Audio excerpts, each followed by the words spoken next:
Trevor. Okay. Trevor says in the queue here, also answered yes to the chat poll. Is there a good reason to believe in God? And wants to explain why. Trevor, what do you got? Yeah. All right. For real quick, piggyback on to what the last caller was saying. As far as what was it? The hallmark of good engineering is simplicity, not complexity. That to me is kind of a points to less of a God. I personally am an atheist, have been for my entire life. My best friend is a theist, a theist, and I mean we have discussions about this. It's all everything's above board. Nobody gets their feelings hurt or anything, but he's told me about his personal subjective experience of, he apparently God came to him in a dream and it felt super real. Are you friends with Marlon from the Philippines? Oh yeah. And he wished me an ice cold Mountain Dew straight into my hand. Still waiting for that cream soda. Yeah. Yeah. But you're having serious conversations with your friends. You're not being hurt. You're just laying it bare and just trying to have a good conversation, which is what we're all about here. Yeah, but again, we're super short on time, and I have another caller in the queue who I'd love to get to if possible. But I want to hear. You said you have a good reason to believe in God, and now you're telling us you're an atheist. I'm so confused. So what's the good reason to believe in God? It's not that I have a good reason to believe. What is it? Just what is it? We get it. We get it. What is it? Subjective experience. If you have a religious experience, then I would think it would, not to say that it would prove anything, but it might be proof enough to you as a reason to believe in it, because that's it's a very interesting to you point. And it's real enough. And so the question of kind of good reason to you is an interesting one to me.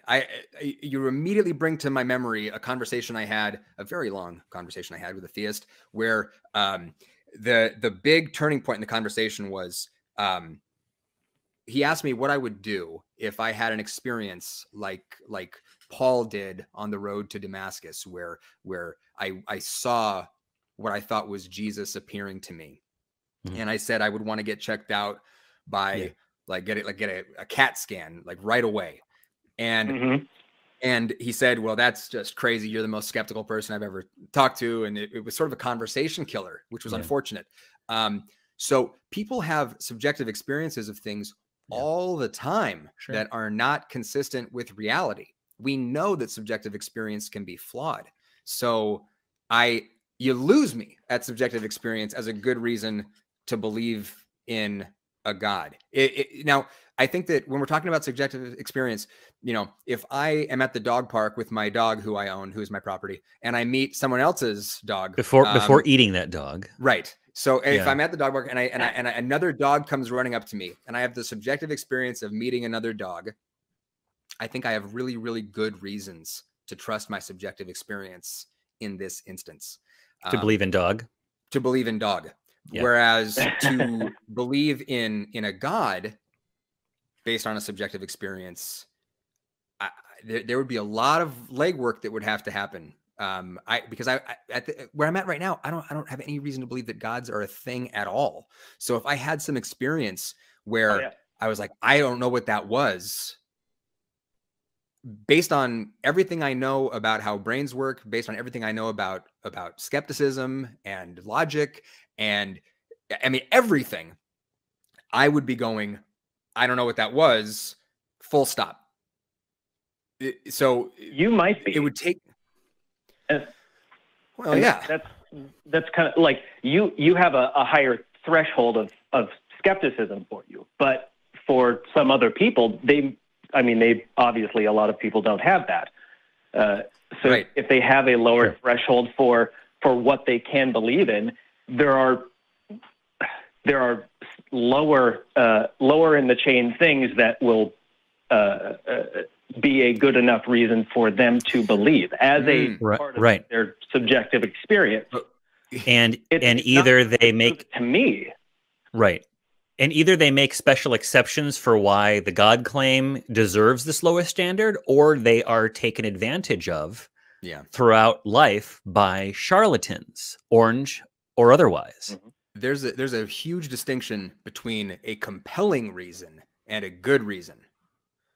You know, people have lots of reasons to believe lots of things because people evaluate claims from all different perspectives. So, I mean, whether or not, you know, if you walk onto a used car lot and some, you know, used car salesman, we'll call him Martin, says, "Hey, you should buy this car. This is a great used car."